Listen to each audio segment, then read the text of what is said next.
In your view, can any candidate offer convincing solutions? And if so, which one and why?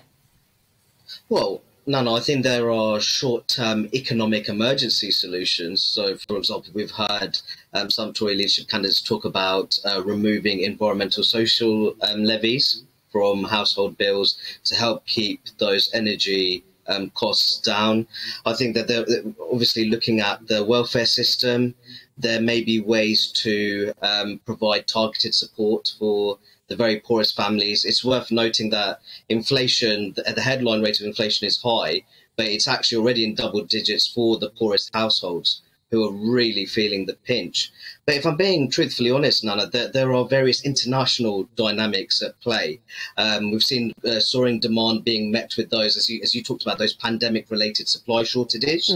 You see those rising energy prices. Russia-Ukraine has really interfered with a variety of international market prices.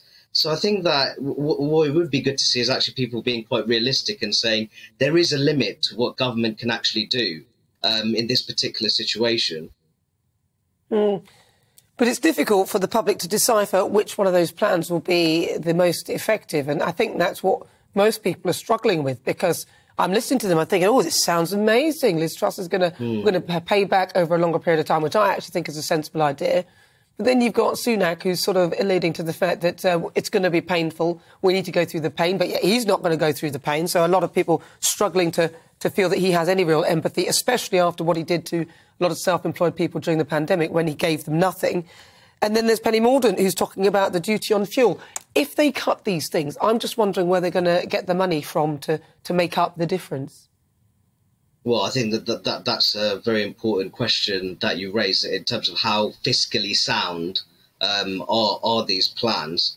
I think, to be honest, Nana, there needs to be a broader discussion in terms of what actually drives poverty in the country. I know that people might not want to talk about those longer term solutions, but if it's ultimately just about throwing money, these short term fixes, which is ultimately it's just like sticking plaster on a gaping wound, then that's not going to really help the country at all in the long term. There's a very interesting stat here, Nana, and I think it's something that's really not talked about at all when it comes to the cost of living crisis and the poverty debate.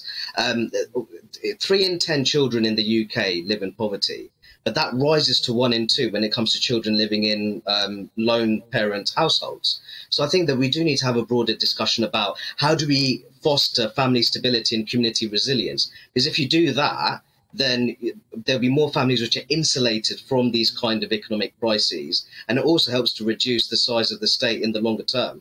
Well, listen, Dr. Rakib Eshan, I could talk to you for ages. I've got a very brief answer to this because you've got about 10 seconds. Do you think part of the answer for this is actually the short-termism in our politics? Because what you've just said there is really a long-term approach, but they're thinking about the next 2 years of re-election.